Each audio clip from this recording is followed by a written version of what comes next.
Afsan and welcome to my vlog. আজকে অনেকদিন পরে যে ফেস টু ফেস কথা হইতেছে। এতদিন আসলে হেলমেটের মধ্যে দিয়ে কাজ চালাইছি। যাই হোক, হোপসো সবাই ভালো আছেন আর আমিও আলহামদুলিল্লাহ আগের থেকে বেটার।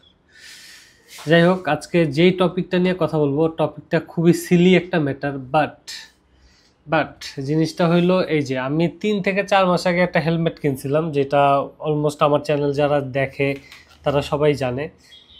এটা ছিল এমটি স্ট্রিঙ্গার। বাট প্রবলেমটা কোন জায়গায়? প্রবলেমটা হলো 3-4 মাস ইউজ করতে পারি নাই, এর মধ্যে আমার হেলমেটের অবস্থা দেখাই পুরা গ্রাফিক্সের অবস্থা উঠা গেছে। এরপরে প্যাডিংয়ের যদি অবস্থার কথা বলি, প্যাডিং ভাই মানে এমটি স্ট্রিঙ্গারের প্যাডিং যে এত বাজে করছে বর্তমানে আমি আসলে জানা ছিল না। কজ আমি আমার লাইফে কেবার্গ, এইচজিসি, নেক্স, বিলমোলা, এক্সিস, তারপরে শার্ক, এমটি এই সব ব্র্যান্ড ইউজ করছি। বাট কখনো মানে এমটিরও হেলমেট ইউজ করছি, বাট কখনো মানে এমটির হেলমেট যে এই কোয়ালিটিতে নামবে এটা কখনোই এক্সপেক্ট করি নাই। মানে আমার লাইফে কেনা সব থেকে ওর্স্ট হেলমেট ছিল এইটা। মানে বলতে আমি কখনো নেগেটিভ জিনিস প্রমোট করি না, বাট জিনিসটা আসলেই মানে খুবই বাজে হয়ে গেছে। যাই হোক, হেলমেটের অবস্থা তো দেখাইলাম, খুবই করুণ অবস্থায় আছে। তো এইটারে একটু মানুষের মতো করতে হবে। সো আজকের প্ল্যান হইলো আমি এই যে হেলমেটটা ওয়াশ করব, দেন এই হেলমেটের যে অ্যাব্রো থ্যাব্রো গ্রাফিক্স এইটা উঠায়া একেবারে সলিড কালারটা বানানোর ট্রাই করব। সো এই যে প্যাডিং ট্যাডিং খোলা শেষ, এখন এই যে এইটার ভাইজারটা খুলতে হবে। ভাইজারটা খোলার নিয়ম হলো এই যে এই বাটনটা একটা প্রেস করে জাস্ট শুধু এটা উপরের দিকে টাইনা ফেললেই ভাইজারটা খুলে গেছে। সো এখন এই সব কিছু আজকে ক্লিন করতে হবে, হেলমেটটারে আজকে চকচকা বানায় ফেলবে, একবারে চকচকা। আমাদের বাইকারদের জীবনের অন্যতম একটা দুঃখের স্টোরি হইল আমরা যেদিনই বাইকটা ওয়াশ করব আর সেই দিনই বৃষ্টি নামতে হয়। আর আজকে আমি আমার হেলমেটটা ওয়াশ করছি, সো আজকে তো বৃষ্টি হইতেই হবে। এই যে বাইরের অবস্থা দেখেন, ধুমায়া মুষলধারে বৃষ্টি চলতেছে। আর আমার এই যে প্যাডিংগুলোর অবস্থা দেখেন, এগুলা যতটুকু শুকাইছিল এই বৃষ্টিতে শেষ। সো এই জিনিস শুকাইতে আল্লাহ জানে আবার কতদিন লাগা যায়।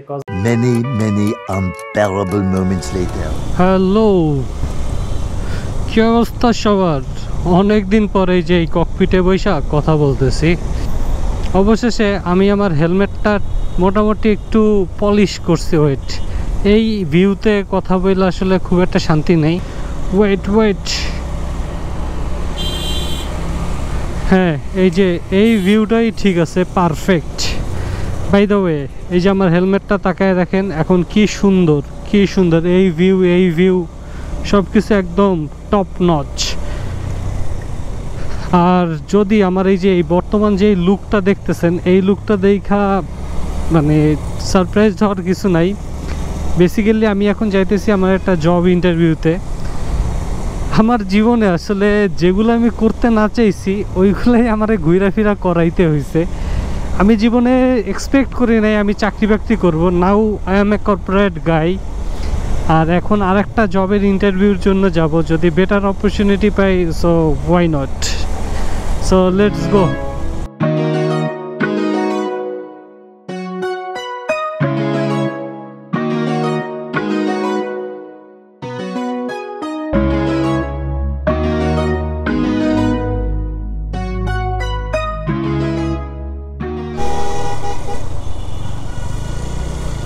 ঢাকা শহরে দিন দিন যে পরিমাণ জ্যাম বাড়ছে, শুধু জ্যাম না, এই যে সামনে যে টেসলাদের দেখতে পারতেছেন, এরাও মানে এই দুইটা জিনিসের যন্ত্রণায় টেকাম খুবই মুশকিল হয়ে যেতেছে।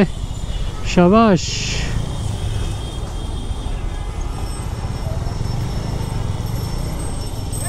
শালার এদের যন্ত্রণায় টেকা মুশকিল হয়ে যেতেছে ভাই।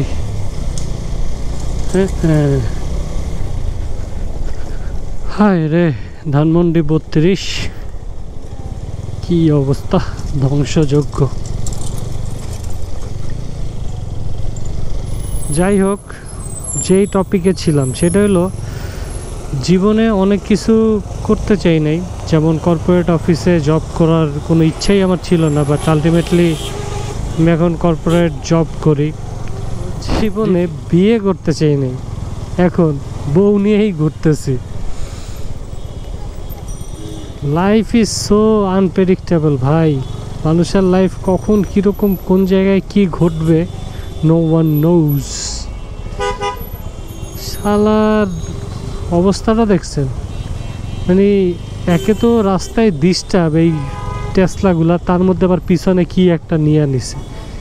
শালার এগুলারে মন চায় উঠতে বসতে যদি পিটাইতে পারতাম, টানায় টানায় এক একটারে পিটাইতে মন চায়। হোয়াট এভার ইট ইজ, আজকে অনেক দিন পর আসলে প্রপার একটা ভ্লগ করার ট্রাই করছি, বাট অনেক দিন আসলে রেগুলার বেসিসে ভ্লগ বানাই না, দ্যাটস ওয়াই আসলে কেমনে কি বানাবো এটা আসলে অনেক বেশি কনফিউজড হয়ে গেছি। সব কিছু আসলে চর্চার উপরে। আগে যখন রেগুলার ভিডিও বানাইতাম তো একটা ফ্লো ছিল, বাট এখন অনেক চিন্তা ভাবনা করতে হয় কেমনে কি করব, কনফিউজড হয়ে গেছি। এটাই আজকের ভিডিও, আর বেশি লম্বা করব না। আজকের ভিডিওটা আমি এইখানেই শেষ করব। Hope so see you guys on my next one. Life is a ride, enjoy the ride. Broom.